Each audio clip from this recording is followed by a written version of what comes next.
We will start the session with the next speaker joining us online from Italy, Anna Afonso. She heads the Nutrition and Food Innovation Unit at the European Food Safety Authority, and she will give you an overview of the European risk assessment activities concerning food supplements and the challenges that come along with it.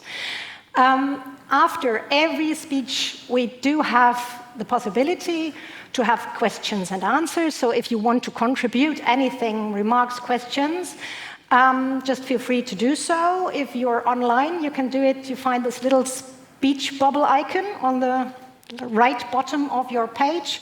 If you hit that, you can contribute your question via chat. And of course, those of you in Berlin, just give me a quick sign. We have microphones available in the hall, and then we can forward your questions to the speakers.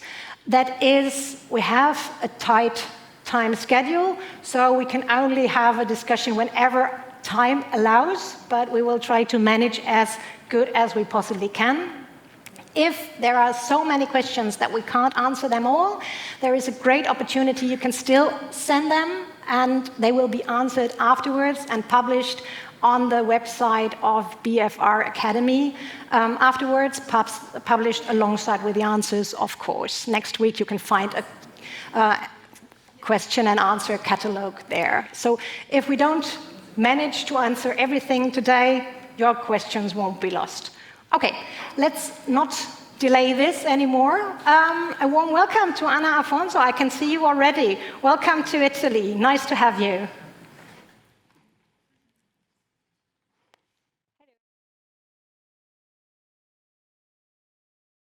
Presence. I really would have liked to smell the air of Berlin. I've listened to my voice 2 times. I don't know if that can be solved, but otherwise we'll make it. Okay. Well, first of all, thank you very much for all the technical support, because at the very last minute, my computer also made the usual jokes, and I couldn't put my screen and my presentation on, so the colleagues will be kind enough to make it move forward. So my name is Anna Afonso. I'm the head of a unit which is called Nutrition and Innovation in Food. This unit started operating actually in January 22 with a reorganization of EFSA, and it includes the tasks and missions that were previously attributed to the Nutri unit, with which you may be more familiar, and also the aspects related with GMOs and biotechnology. So as an introduction, I think that's enough. Can we move to the next slide, please? Okay. So what about food supplements? The 2 chairs, the 2 presidents already talked a lot about the issues related with food supplements and superfoods. I just wanted to give a little bit of an overview where we're coming from. One of the tasks of EFSA, and not in my unit, is actually to collect signals for possible emerging risks. Is one of our tasks in the funding regulation of EFSA. And in fact, within that work, emerging risk signals related to food supplements have been very frequent. As it was also mentioned, it's quite often that we have RASF notification. RASF stands for Rapid Alert System for Food and Feed. And it's very often that we have issues related with food supplements. Because of that, the Member States' competent authorities established a topic working group, of which we are very keen to continue collaborating, and that I'm very keen to listen more during this conference. At some point, we started looking at what were the main issues that were brought into the forum of the emerging risks with the contributions of our Member States network and also our stakeholders. And I think these were mentioned already, the issues related with authorization, notification, mutual recognition, and sort of unclear regulatory context that leads to some confusions, not necessarily to risks, safety risks for the consumers. Also, quite a lot of misunderstandings between different products being classified as medicine and food in different member states, but also fraud, where a substance commercialized as a food supplement actually contains dosages which should be appropriate for medicines, or incorrect claims are made. But there are also safety concerns, and some of the signals brought in by nutri-vigilance systems or which are operating in some of the member states were also coming to that forum. What we need to be aware, as it was already said at the beginning, is that this is in fact a very large market with many changes occurring, a large sales in internet, which for the authorities still constitute a problem, and therefore we need to be really very much alert. Next slide, please. Okay, so food supplements, what are they? Well, nutrients, minerals and vitamins, or other substances with a nutritional physiological effect.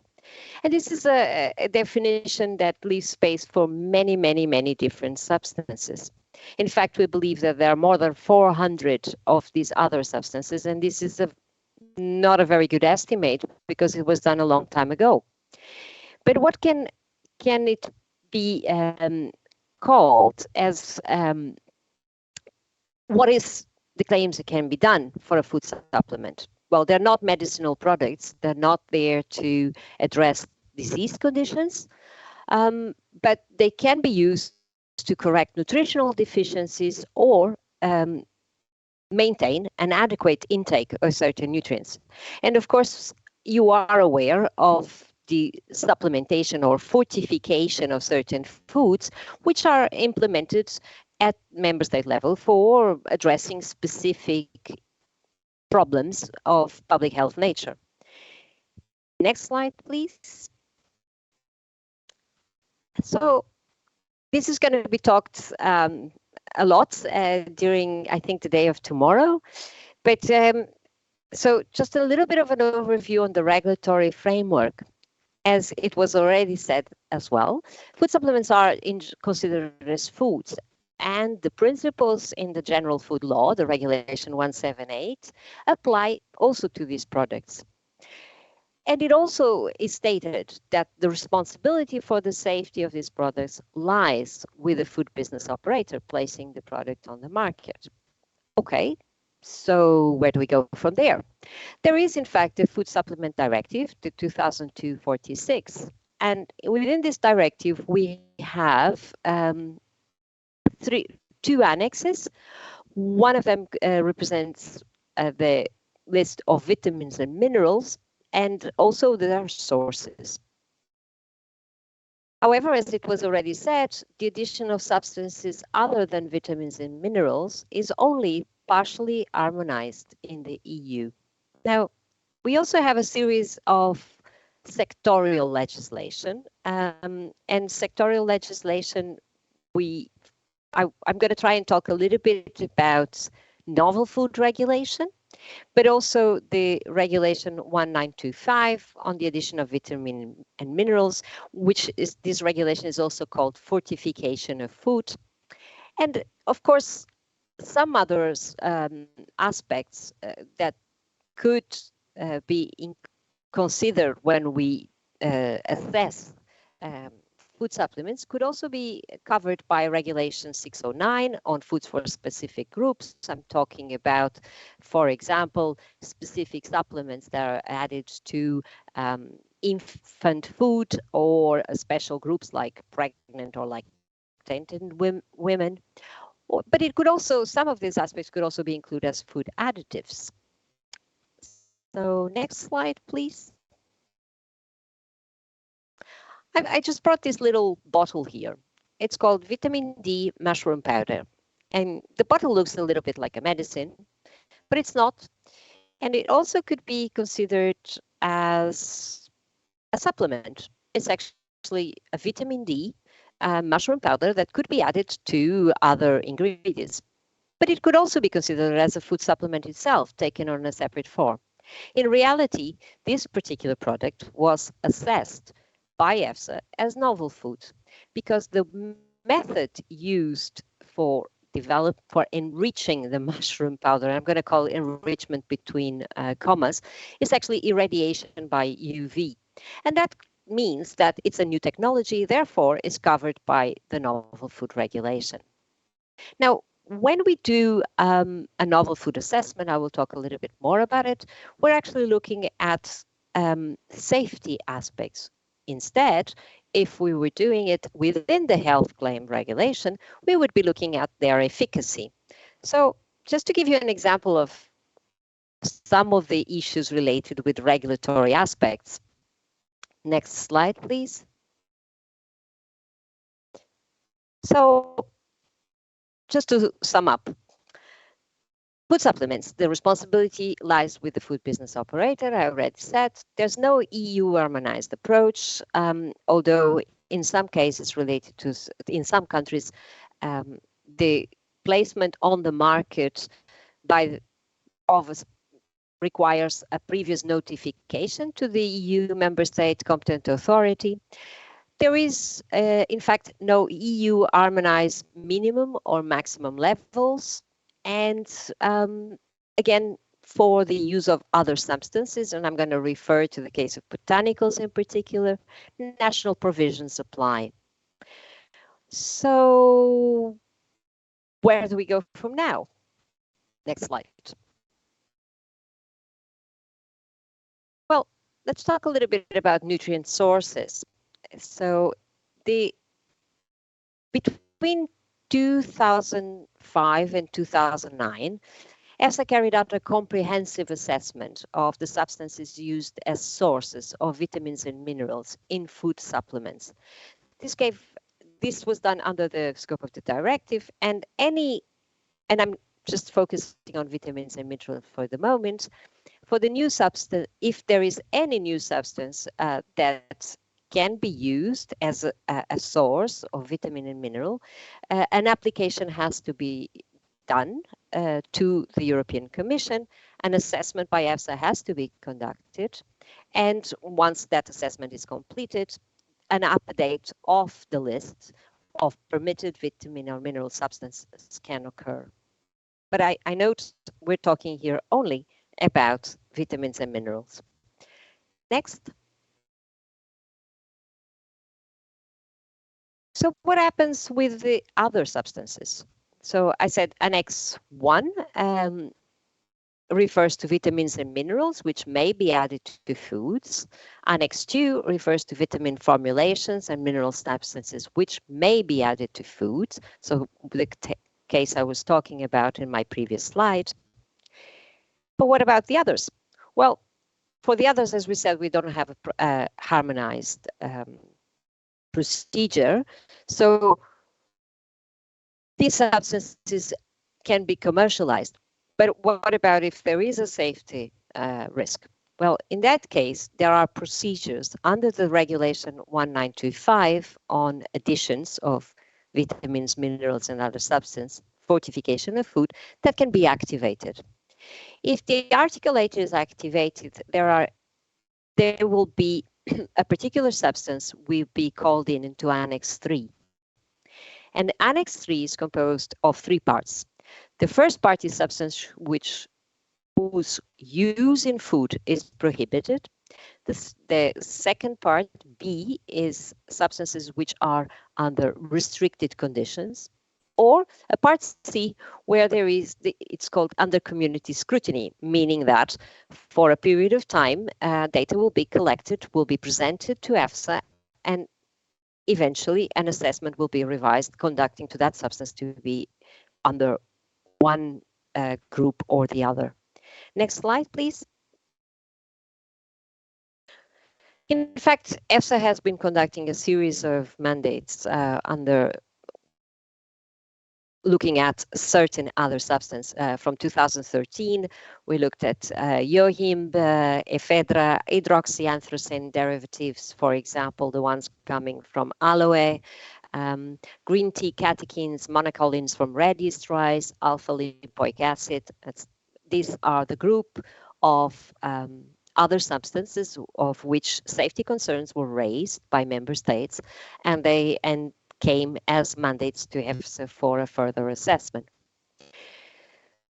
Once EFSA expresses its opinion, then the Commission will have to deliberate with member states and reach a final conclusion on which part of the Annex 3 these substances will be classified. So as you can see, it could also be that one same substance will be in two different sections. Depends normally on the dose considered or the origin of the substance itself, because we're talking here about chemical substances, but we should be, in some cases, not always, but we're talking, these can have different origins. And so quite a complicated process, which does take quite a bit of time and requires a very thorough evaluation with all the scientific evidence available. And in some cases, is not even conclusive, in the sense that there's not enough data to conclude on the safety risks. Next slide, please.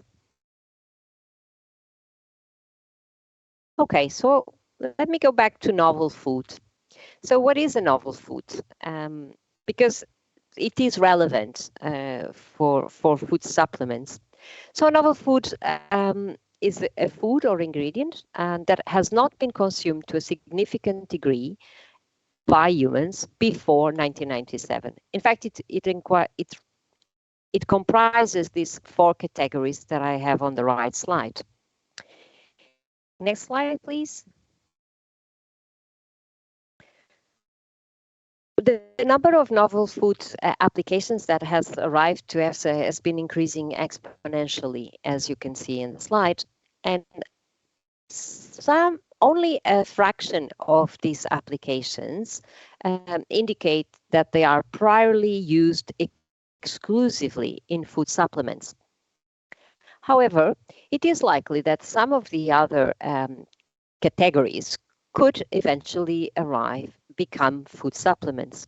And this constitutes an issue. We are supposed to assess a novel food also for its intended use.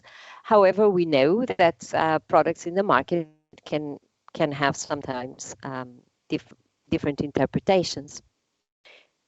Next slide, please. Okay, so I want to go back to superfoods, and I don't want to say any more than was already said. There's no official or legal definition for a superfood. The marketing of products as superfoods is prohibited because, indeed, to make a claim about a specific product, scientific evidence has to be presented and assessed for a particular health claim. And we do have a regulation, an EU regulation for that matter. Next slide. The beneficial effects of superfoods and the superfoods that have been named in the market is very large. We put some examples here. The two presidents also mentioned a large number, and we're all aware of some of the marketing claims that are made by different food business operators. Next. So, as I said, in order to have commercialize a product with an health claim, this product must be assessed. And we have the claims regulation, Regulation 1924. The regulation does not make the assessment of nutritional claims. However, it makes the assessment of a health claim, a relationship between a food and health. And this is very important because also to remind everybody that we're not doing a safety assessment here, we're doing a health claim. Next slide, please. Okay. So, as I said, function claims cannot refer to a disease. Disease risk reduction claims cannot refer to the reduction of the risk of a disease, but to the reduction of a risk factor for disease. Subjects with a disease cannot be the target population for claims made on food, which, and we're really talking about efficacy, but it's also extremely complicated from a scientific point of view to actually demonstrate an health claim. The control groups are healthy populations, but so is the target group of the intervention. And the outcomes are difficult to measure in many cases. Next slide. EFSA has several positive opinions on some of these products where there was health claims, and you can see a list of them that they were published, but many others. Next slide. Many others, however, had a negative opinion, and a negative opinion or a withdrawn, where in most of the cases, EFSA could not conclude because there was no sufficient evidence to perform this assessment. In between those, we have 1,500, I think 1,504 of botanical claims that were put on hold because the evidence was not there, and so this process of assessing the health claims was put on hold until more evidences are gathered and we can continue with the application. So the applications have not reached EFSA for a risk assessment. Next. This is a very brief overview, and of course I would be available for questions. But what is obvious is that in this discussion about supplements, superfoods, there are many challenges, regulatory and scientific challenges. I would like to focus on the scientific challenges and really mention the two aspects which I think were already mentioned during my presentation. We do need to have maximum and minimum amounts of vitamins, minerals, but also other substances in food supplements to be able to conduct an assessment which is thorough. And health claims, scientific evidence is quite often insufficient, and methodologies need to be further developed. And with this, I think I'm on my time, and I hope, and if please, I'll be one more slide just to say thank you. Well, just to say thank you very much to my staff in the NIF unit, Lang, Janus, Andrea, Irini, but also a very big thank you for the work of the ERN network. ERN is the Emerging Risks Expert Network with which I had the pleasure to work for 5 years, and a very big thank you for the representatives of BFR and BVL, where the two sisters also work together. And a special thank you for the EFSA Portuguese focal point, Filipa. Thank you very much to all, and I'm available for questions. Thank you very much, Ana Afonso. I don't know whether you could hear the applause in Parma. Could you? Yeah, perfect.